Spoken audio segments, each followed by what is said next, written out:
4월 23일 금요일 아침이 되었습니다. 오늘 전도서 2장 12절 말씀부터 보도록 하겠습니다.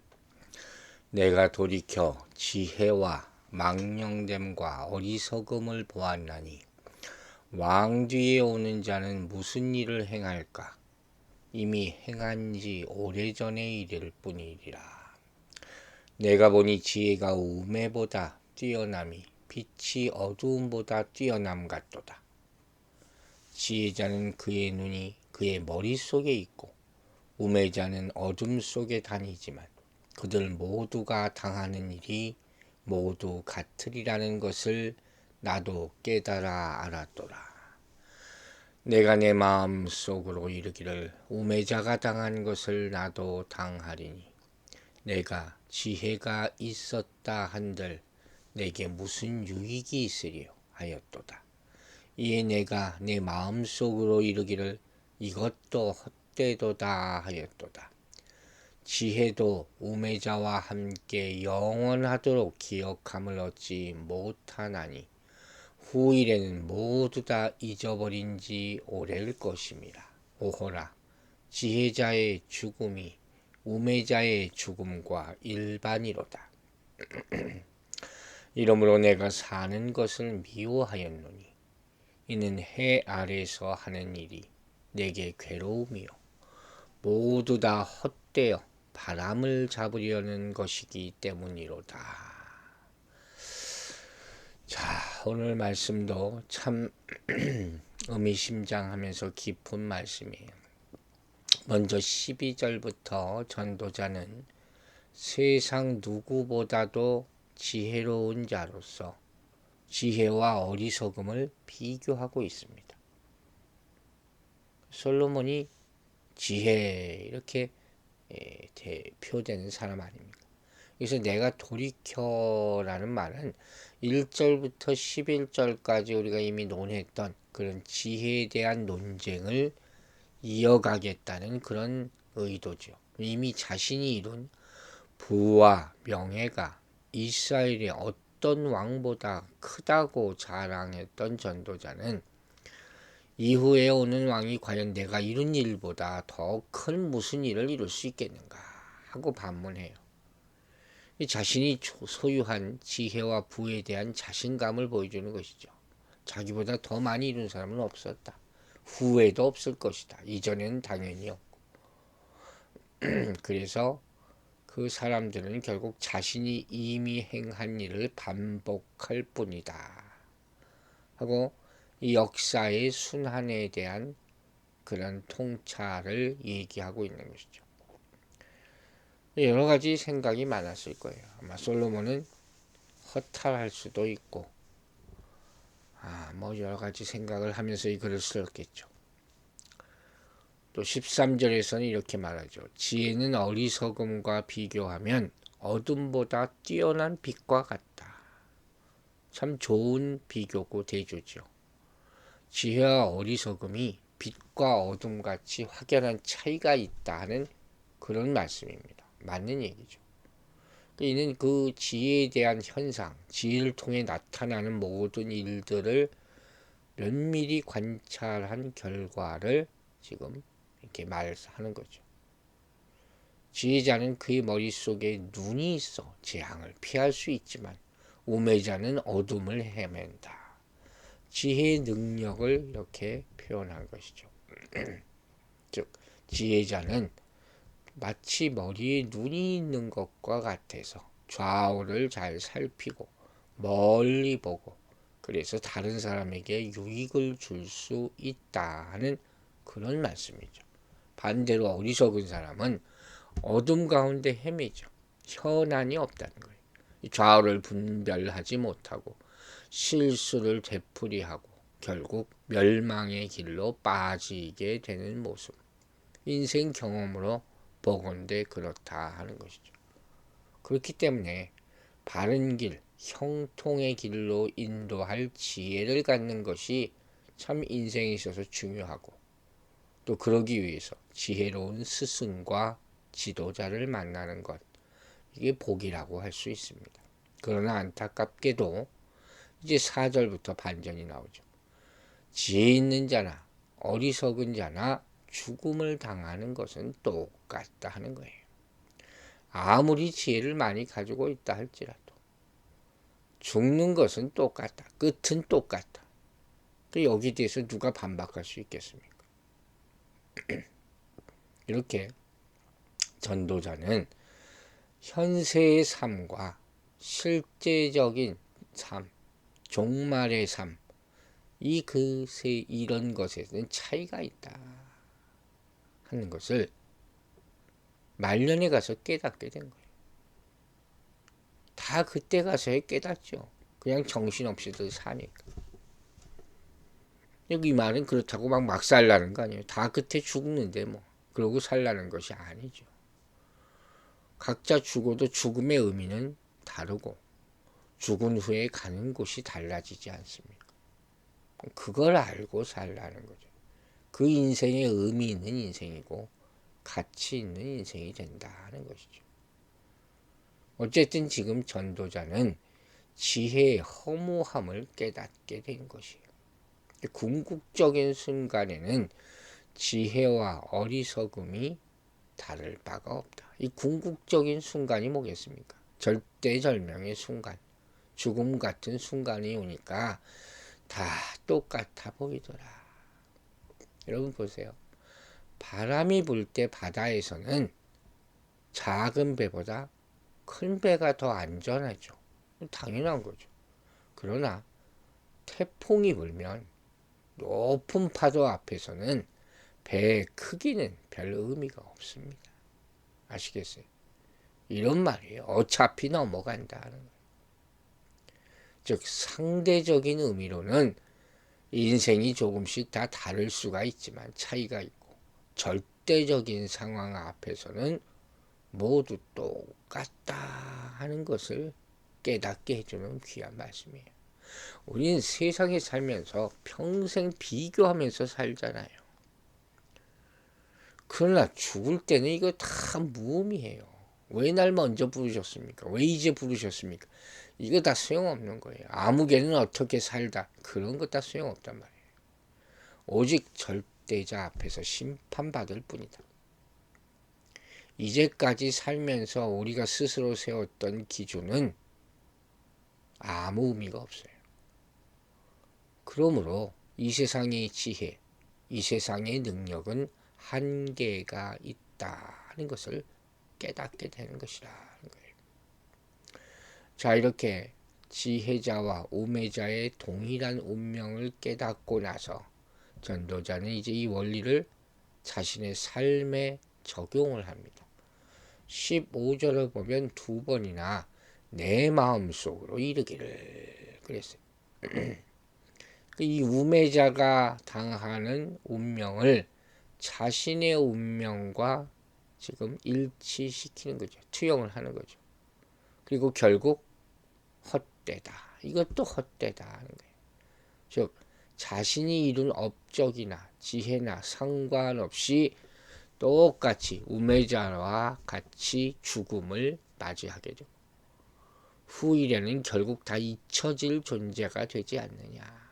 이게 인생의 한계다 하는 고백에 도달하게 되는 것이죠. 결국 전도자는 결론적으로 내가 사는 것을 미워한다. 이렇게까지 말을 합니다. 이 말은 생명에 대한 거부나 자포자기를 의미하는 건 아니에요. 자기 인생이 기대와 생각대로 이루어지지 않는 것에 대해서 불만을 나타내는 거죠. 이렇게 사는 사람들이 많잖아요. 그래서 여기서 사는 것이란 표현은 삶이에요. 삶. 생명이라기보다도. 결국 죽음 앞에서 전도자는 헛되이 바람을 잡으려고 하는 것이었다 하고 고백하면서 인간의 한계를 드러내고 있는 거예요. 오늘 본문이 계속 인간의 한계를 깨달으라는 교훈을 준다고 할 수 있죠. 여러분 우리는 일시적인 것, 또 시간적인 것, 지나가는 것 이런 것에 큰 가치를 두지 말아야 돼요. 물론 그 순간에는 의미가 있을지도 모르지만 결국 다 지나가는 것, 흘러가는 것이기 때문에 다윗은 시편 39편에서 우리의 인생이 손넓이만큼밖에 안 되고 그림자 같다 이렇게 말합니다. 사도 바울도 우리 돌아보는 것은 보이는 것이 아니요 보이지 않는 것이며 보이는 것은 잠깐이요 보이지 않는 것은 영원하다 하고 고린도후서 4장 18절에서 말을 합니다. 정말 인생을 깊이 묵상한 결과라고 할 수 있죠. 세상의 지혜라는 게 분명히 필요합니다. 사람들에게 어느 정도 다 유익을 줄 수 있습니다. 지혜가 있어야지 세상을 살아가죠. 또 위기를 대처하는 방법을 얻고 사회에서 성공하고 인정받을 수 있다 하는 것 사실이에요. 그러나 중요한 문제가 남아있죠. 그 지혜로도 인간의 죄의 문제, 영혼의 문제, 죽음의 문제 이걸 해결 못한다 하는 결론이에요. 그게 세상 지혜의 한계, 그 헛되다 한 거예요. 이걸 아는 신자들은 인간의 죄와 영혼과 죽음의 문제에 답을 해줄 하늘의 지혜를 얻기 위해서 힘써야 한다. 그 말씀을 하는 거예요. 세상의 지혜로운 이 지혜로서 해결할 수 없는 많은 문제의 답을 하나님은 알고 계십니다. 그러므로 우리는 말씀을 깊이 묵상하고 하늘의 지혜를 받아야 되는 것이고 또 가지고만 있으면 안 된다 그랬죠. 그걸 실천해야 돼요. 환상만 보고 거기 빠져 있지 말라 하는 것입니다. 사람들은 이 세상의 지혜를 얻으려고 열심으로 삽니다. 그리고 요새는 항상 먼저 나오는 게 학벌, 스펙, 그거 가지고 더 나은 직장을 얻고 신분이 상승하는 것을 중요하게 생각하는 것 같아요. 세상이 그렇게 만들어가는 것 같고 거기에 또 따라간다는 거예요. 그러나 거기까지예요. 더 이상 못 올라갈 때가 있다는 것을 깨닫게 됩니다. 그걸 알아야죠. 하나님을 만난 사람은 그것 이상의 지혜를 얻게 된다는 것입니다. 그러므로 말씀을 사모하시기 바랍니다. 그 말씀으로 죄인이 구원에 이르게 되고 하늘의 지혜를 얻어서 하나님의 사람으로 온전해질 수 있다는 사실을 깨닫게 되기를 바랍니다. 2장 18절부터 23절 말씀을 보도록 하겠습니다. 내가 해 아래에서 내가 한 모든 수고를 미워하였노니 이는 내 뒤를 이을 이에게 남겨주게 됨이라. 그 사람이 지혜자일지 우매자일지야 누가 알랴마는 내가 해 아래에서 내 지혜를 다하여 수고한 모든 결과를 그가 관리하리니 이것도 헛되도다.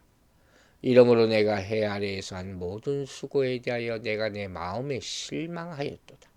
어떤 사람은 그 지혜와 지식과 재주를 다하여 수고하였어도 그가 얻는 것을 수고하지 아니한 자에게 그의 몫으로 넘겨주리니 이것도 헛된 것이며 큰 악이로다.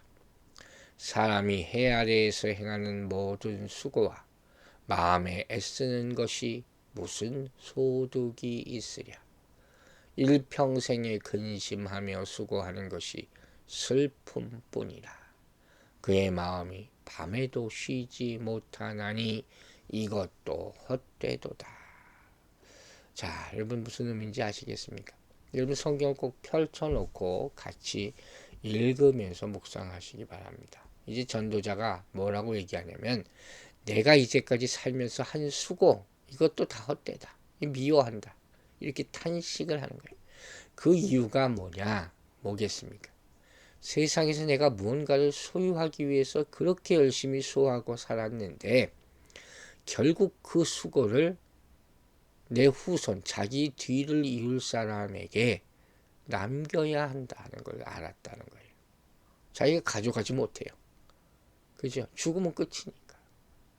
이렇게 얘기했다는 건 한편으로는 뭘 의미할까요? 미련이 남아있다 할 수도 있겠죠. 그렇게 누리고도 아직도 아까울까요? 사람의 욕심이 한이 없는 거예요. 자, 한번 이제까지 말씀을 생각해 보세요. 이 말은 자신의 죽음 이유가 불확실하다는 것을 내포하고 있는 거예요. 모르겠다는 거죠. 그냥 이런 건 넘겨주는 게 아깝다. 그 정도가 아니죠. 여기서 그의 뒤를 이을 자에 대한 불확실성이 있는 거예요. 그의 뒤를 이을 자가 위대하고 똑똑하고 나보다 낫다면 그래도 조금 안심이라는데 그렇지가 않다는 거죠. 그로 말미암아 그가 이룬 모든 수고까지 불확실하게 만들 수 있다 하는 것이죠. 더 쉽게 말해서 자기가 이루는 업적이라는 게 있는데 그걸 다 망쳐버릴 수가 있고 또 기억 못하게 될 수도 있다는 거죠. 그래서 그렇게 위대한 왕들이 무덤을 거창하게 만들고 화려하게 만들었나 봅니다. 비석도 세우고 그래서 자기 업적을 적게 하고 다 이런 얘기를 지금 하는 거예요. 그래서 많이 가지고 있는 사람들은 그렇게 후계자 고민을 하는 것 같아요. 소위 말하는 재벌이라는 사람들. 그렇잖아요. 근데 대개 1대, 2대, 3대를 못 가더라고. 꼭 나중에 감옥 갔다 오고 다 망하고 정치인들도 보면 그것도 대물림을 하대요. 그러다가 선대의 업적을 망치는 것이 얼마나 많습니까? 2세는 1세의 수고를 몰라요. 1세가 가치 있게 여긴 것을 그 가치를 몰라요. 그 고물로 여긴다니까요. 참 그래서 무엇을 물려줘야 하는가 이걸 고민해야 되는 거예요. 우리가 물려줄 것은 말씀밖에 없습니다. 자, 전도자의 삶을 우리가 봅니다. 지성도 그를 만족시키지 못했고 쾌락도 그때뿐이었고 웃음은 인생의 무거운 짐을 가볍게 해주지 못했죠. 좋은 것을 보고 웃을 때가 있죠, 분명히. 그러나 그 웃음이 인생 자체를 바꾸지는 못하는 거예요. 그가 이룬 모든 사업, 그것도 소용이 없었다고 고백하지 않습니까? 이렇게 삶이 그의 주위에 있는 모든 것에 계속 굴복해 나가자 솔로몬은 만물이 다음 세대에는 혹시 변화하지 않을까 하는 가능성에 대해서 깊이 묵상해 본 거예요.